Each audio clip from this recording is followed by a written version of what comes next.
নমস্কাৰ বন্ধুসকল, যোৱা পৰ্বত ডায়েবেটিছৰ বিষয়ে আলোচনা কৰিবলৈ যাওঁতে মই কৈছিলোঁ যে কাৰ্বহাইড্ৰেটৰ ব্ৰেকডাউন হৈ পেলাই গ্লুক'জ উৎপন্ন হয়। যিখিনি মানুহৰ ব্লাড গ্লুক'জ লেভেল বাঢ়ি থাকে সেই মানুহখিনিয়ে কাৰ্বহাইড্ৰেট ৰিচ ফুড, তাৰমানে যিখিনি খাদ্যত কাৰ্বহাইড্ৰেটৰ পৰিমাণ বেছি থাকে সেই খাদ্যখিনি কমকৈ খাব লাগে। আজি আমি ব্লাড গ্লুক'জ লেভেল নিয়ন্ত্ৰণত ৰাখিবলৈ ঘৰুৱাভাৱে কৰিব পৰা দুটা উপায় আলোচনা কৰিম। Number 1, cinnamon water.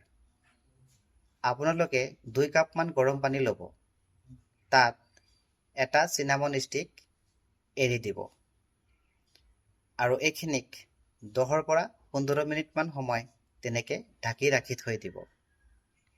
খানা খোৱাৰ প্ৰায় আধা ঘণ্টামান আগত আপোনালোকে এই চিনামন ৱাটাৰ পান কৰিব। ৰাতিপুৱা গধূলি 2 টাইমেই খানা খোৱাৰ আগে আগে এই চিনামন ৱাটাৰ পান কৰিব। চিনামনত এটা এক্টিভ কম্পাউণ্ড থাকে, নাম হ'ল চিনামেলডিহাইড। এই চিনামেলডিহাইডে কোষৰ গ্লুক'জ এবজৰ্পশ্যন ইম্প্ৰুভ কৰে আৰু কাৰ্বহাইড্ৰেটৰ ব্ৰেকডাউন শ্ল' কৰি দিয়ে। যদি কোষৰ এবজৰ্পশ্যন বৃদ্ধি হয় আৰু কাৰ্বহাইড্ৰেটৰ ব্ৰেকডাউন শ্ল' হয় তেতিয়া আপোনাৰ ব্লাড গ্লুক'জ লেভেল কমি থাকিব। 2 number, cucumber salad.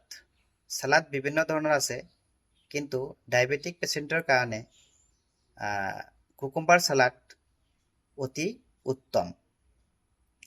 Cucumber salad য'ত থাকিব এটা তিয়হ, এটা বিলাহী আৰু ৰঙা পিঁয়াজ আধা।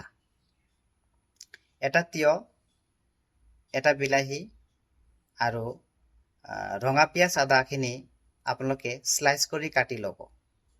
খানা খোৱাৰ ঠিক আগমুহূৰ্তত আপোনালোকে এই চালাডটো খাই ল'ব।